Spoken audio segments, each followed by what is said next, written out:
Begin Self-Publishing, episode 143. Jen needs to catch up.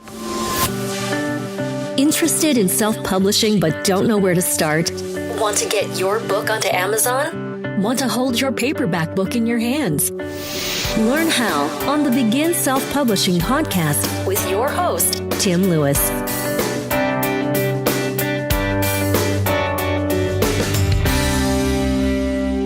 In this episode, I finally catch up with Jen Cole, who has both managed to lose her voice and had a scheduling mishap, so that she managed to miss her Christmas slot, but now we have Jen in the new year. So this is obviously a continuation from her two previous episodes where we heard her start her book writing project and finish her plan off, and I catch up with her to find out where she is progress-wise for her 30th of April deadline for the book. So now over to the interview. Hi Jen, welcome to the show again. Thank you, Tim. I'm so excited to be back with you. So it's been rather a long time since you've been on the show, and you were supposed to be on at Christmas time, and then you lost your voice last week. So this week, hopefully, we can talk about how you're getting on with your book writing project. Yeah, I'm really excited to get to talk about this. My voice is on its way back, so at least I'm audible today, which is really nice. So I'm excited to talk about this with you, and I'm excited to see where we can go and what kind of new ideas I can get to go forward with it. So the first question is going to be, rather obviously, where are you up to in terms of actually writing the first draft of your book? I am a few sections in. So right now, so the last time I talked to you, I had broken my book down into many sections. And so what I'm doing is just taking a section, writing as much as I can about it in a sitting. And I have 3 of those sections done right now.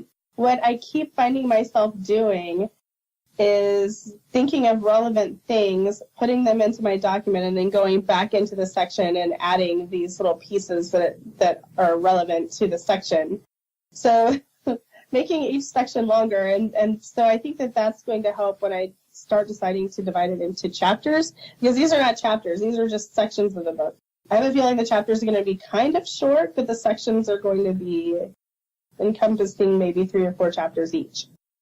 Okay. So if you had to hazard a guess of what percentage of the book you need to complete, and what percentage of your first draft have you done in terms of, like, where are you in the book, if you had to give a number from, like, 1 to 100?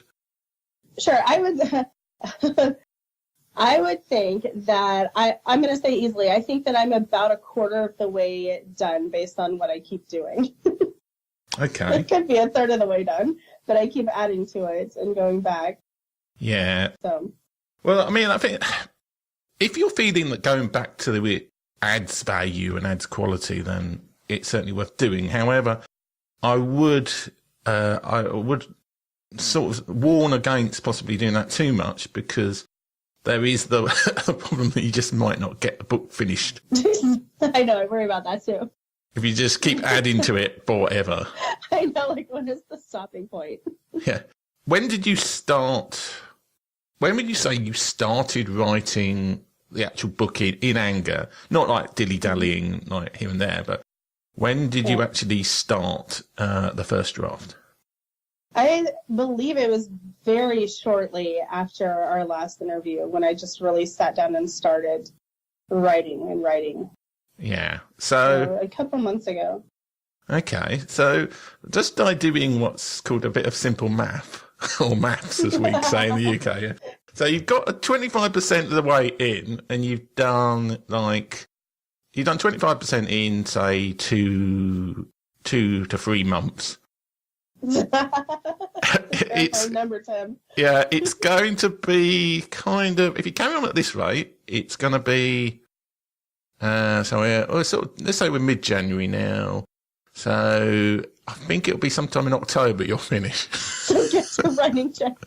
Well, What I'm thinking is now that the craziness of the holidays is finally over, I'm probably going to have a lot more time to devote seriously to this piece of content. So I'm really excited about that. Also, I feel really good with procrastination, but with deadlines. So I work better under pressure. And it'll come. It'll be here. It won't be October. Because we're shooting for that April 30th date, if I remember correctly. And I want to stick with that. I really, really want to get it done before that. I feel like I have a lot of experiences coming up in the near future that are going to be inspiring to me, that are going to feed this book. And so I'm really looking forward to that too. So we will see what happens. Yes. Well, something else I would suggest, not to put further pressure on you. That 30th of April deadline was actually getting the book out there. Mm-hmm. So that is not like when you're going to finish the first draft, clearly, because if that's when you finish the first draft, then unless you're very good at staying up overnight, working continuously for continuously, you're going to need some time for editing, proofreading. Well, I mean, the things like covers and marketing you can get done in parallel with getting the book done. But I would normally, I would say something like the 31st of March would be a good time to actually finish the first draft by, to give you time to do all the other things. Oh. I mean, it's like with anything. It depends on what level of quality and thing you want. But a lot of the book writing process is going through editing, even if it's just you editing the book. Right. You don't want to be like, it's the 20th of April, I finally finished. It's like, oh. To be fair, I did exactly the same thing with my social media networking book, which you are, of course, one of the featured people in, where it sat on my hard drive for about 9 months. And then I basically had to force myself to finish it with a deadline of with 6 weeks. Was it 6 weeks? No, it's less than, it was more than that. But yeah, it sounds like you may need that kind of, you got to get it done by the end of March thing. Yep, I think that would be helpful. And so now, hey, that's 2.5 months away. Yeah. It's writing. I mean, part of it is as you say, it's like holidays are not necessarily the best time to do things, especially when you've got other things going on in your life, and everybody has got other things going on in their lives. Oh, indeed. They may not put on social media necessarily, but we all know that there are other things that go on a lot of the time in people's lives. But that's just part of life. You just got to get on with it. So, right. Yes, there may need to be a rocket somewhere inserted near you to push you forward to get the book done. I think the word that you're referring to or looking for would be what my friends Julie and Stephanie call a genervention. Yes. Yes. The project needs to go slightly back on track again, but you have made progress, and any kind of progress is good. A lot of it's just keeping going in the right direction. Sometimes I find myself just overthinking what I'm trying to say, and so what I do is just take a break and come back, because sometimes it's just not coming out right or in the same voice, or you gotta be in the right place to be able to write the right way. It's such a personal thing, writing. I mean, yeah, it is. I was talking to Ben, actually that was a while ago, that episode, and he was saying he found like a particular time in the morning, I think it was, where it worked for him. And it's, with me, I've done things like I've been playing TV episodes on my iPad and periodically watching it and then writing, then watching a bit and writing it. But that couldn't work for somebody like Ben, because it's just a kind of a different way of working. So it's finding out what works for you and just stick with that and keep doing that enough. If that's you hiding in the broom club at lunchtime with your laptop and writing something, or in one of the local brewing houses. That would be more like it. Yeah.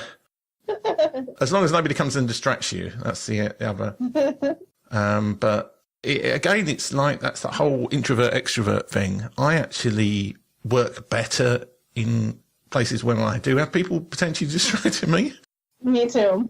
I always like to think that I could work from home consistently on my own, but most of the time I've been fairly terrible at that. So, in that kind of more extrovert environment, I think you need somewhere where you have the kind of, you need the right level of distraction so that you've got that sort of energy of other people around, but you actually have got some time to do something. So, it's really interesting that you say that, because what the topic of my book, is about community. We've talked about this. And so I feel like I do a better job writing this book when I am out in the community. And I talk about this with my blog post too.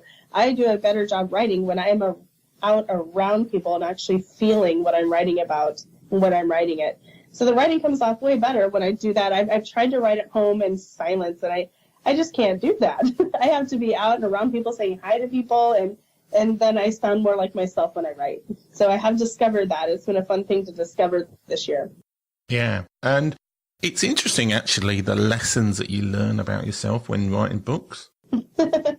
It's kind of, I'm getting all a bit philosophical here, but you do learn, you learn a lot about yourself when you try and write a book. Yeah.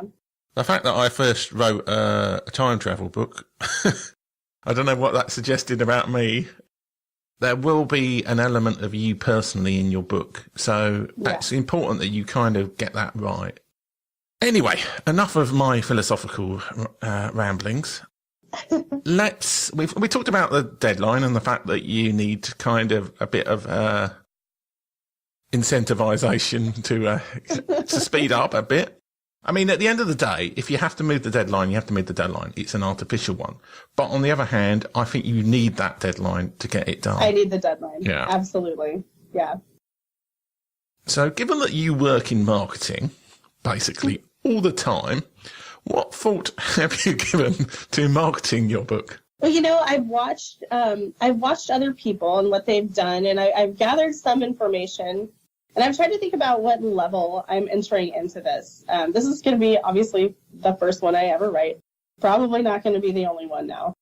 But so I've watched what Ben has been doing. I watched what Andrew and Pete were doing. I've watched what you did with your book, and so many other people that are in our industry when they write their book. And it seems that they start marketing it months before. Like Ben did a crowdfunding thing, and Joel Comm sent his books to people before it was actually released so that they could read it and then review it. I see a lot of people do that. So there are a lot of different strategies to go at marketing the book. And I think I have the name.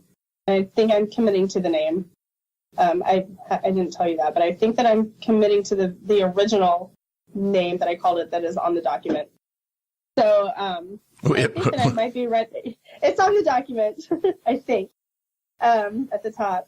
I think you're still shared on it. And so I'm going to have to add that in now. I'm going to have to look it up. I'm going to have to bring up the document. Can't you remember the name of your own book? Oh, I know it. I'm on the document. I don't know if I'm ready to announce it yet. Oh, okay. I probably should, so I can commit to it. But maybe that's for the next episode of this podcast, to officially commit. A big name reveal. A big name reveal, absolutely. So I think I have it. Well, I mean, this is one of the things that I know some people do. They do, like, cover reveals. Yes, yeah, that would be fun. So, I mean, you can basically have a party about anything if you want to. Oh, that sounds like it's right up my alley. We could have a party reveal in San Diego. Oh my gosh, how fun would that be? Like right before the first draft deadline? That would be so much fun. Oh my gosh, now my brain's going.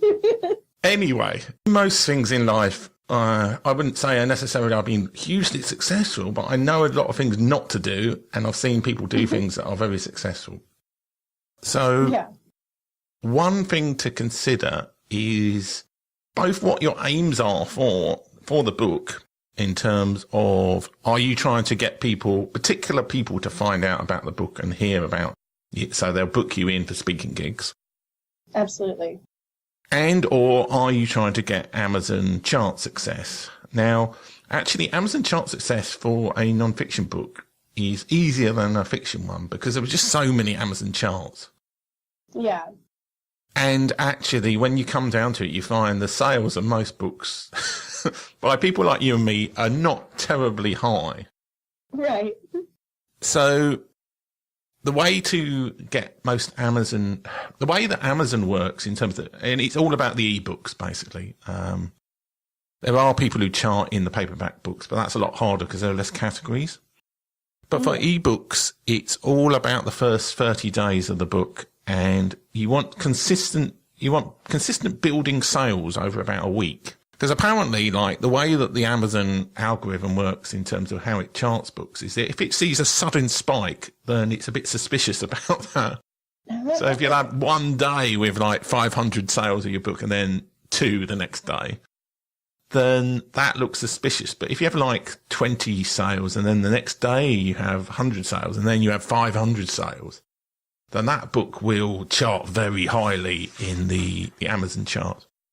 Cool. So you need to be, and this is something I wish I'd done the social media networking book, because I had like 20 people who I interviewed in it. Yeah. While I got in touch with everybody, it was a bit of an afterthought and I did it too late. And I would have set up more of an email list of like people who were contacts of the people who were in the book and stacked that all up. So there would have been a Jen Cole list. And I would have got you to get people to sign up to that list who were interested in the book because you were in it. Oh, cool. And then a Judy Riley list, and so on.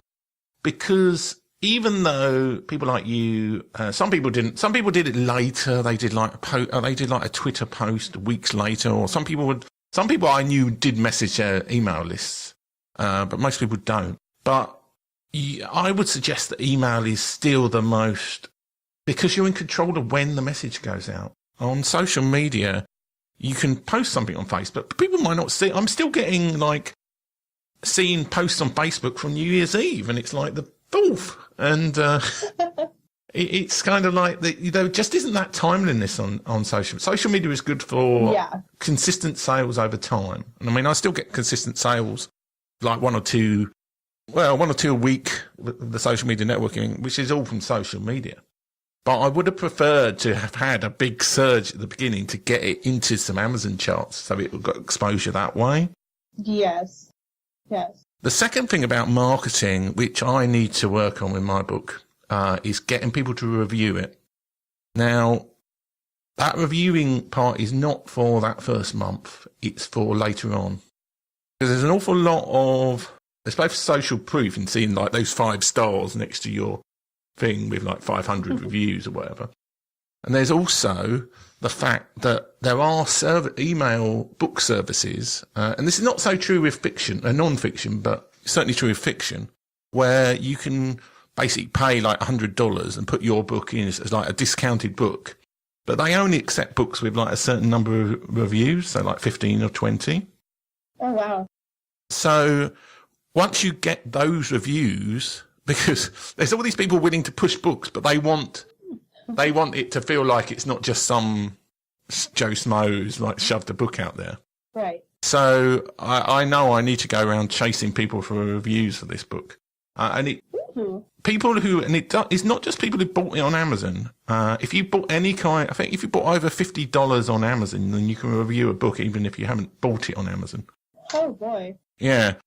So it's an awful lot of rabble rousing at the end of the day. Sounds like it. So that's just something else to consider. I mean, you will notice though, and I think I got that speaking gig at Cambridge Social Media Day from actually having the book. And the fact that I gave the book to the woman who was running the event, at the Market Ed Live event, helped me to get that speaking event. So I think just having the book will help you, like, in general. But that is where more of the quality of the book will come in. So it might be worth considering paying for proofreading and editing services, or finding somebody who can do it for you in exchange for like marketing services or something like that. Oh, yeah, that's cool. So that's why, having a look at like trying to get your book finished fairly early is a good idea. Sounds like it. Gives you a way to start thinking about those services, because a lot of editors and other people are booked up way in advance. So it's just something to consider. Yeah. I think cover design, you can probably wait a little bit to do that. There are loads of cover services out there. And again, this is maybe something you could consider doing yourself. I generally would suggest trying to buy a cover Yeah. or getting one commissioned. And there is a whole range of different price points for getting covers done. I wouldn't necessarily suggest something like Fiverr because my experience, people there tend to have ripped off copyrighted material from elsewhere. Yeah. Don't want to do that. Yeah, well, that's the problem. And you can get pre-designed book covers, which is what I did for my book. I'm trying to think of anything else. There's always lots of other little intricate things. I listened to that episode I did with Holly Chessman, actually, where we were talking. She'd actually done all of the book, but she'd forgotten about the last. She didn't know the last bit about how to actually do the self-publishing. Because I'm sure there's extra things that I've forgotten in there that we can talk about in your next interview. Oh, I'm sure there is. There's going to be a lot. I think it's going to get really exciting going forward. Writing a book is a project. Yeah. I mean, it's not... Actually, most stages of the book writing process and book publishing process are not that complicated. But on the other hand, and I know this from personal experience, those bits that you neglect tend to come back and haunt you later on. Yeah. Yeah, that's good knowledge. And then you regret that you didn't you didn't edit a particular bit that well, or your cover wasn't very good, or you went for a cheap cover, or... So it's kind of, it's like, but then again, it is your first project. So, and it's not like, certainly for the paperback books, there's not a lot you can do about the copies you produce, but for the ebooks, you can change the new copies that go out. And for the paperbacks, you can also change new copies that are going out. So it's nothing that's unfixable, but it's better to get it right in the first place if you can. For sure, yeah. It's good for time, too. So I think that's kind of done for now. So the lesson we've learned is you're a little bit behind, but you're somebody who responds to deadlines anyway. So yeah, for sure. I suppose that's the lesson of it. I'll probably put Jen makes a late charge. Will have to be the next podcast episode title. So I think I'll get round to the current schedule, assuming you don't lose your voice or the scheduling thing doesn't screw up again. I think we'll probably talk again mid-February. So yeah, I think that's great. And I expect you to be 75% done by then. I think we can do it. We can make it happen. Yeah. It'll be awesome. So I'll talk to you again then. Sounds good to me. Thanks for listening. If you enjoyed today's show, please stop by iTunes and rate and leave a review. This helps make the show more visible. For free resources, show notes, and other helpful content, join the community at beginselfpublishing.com.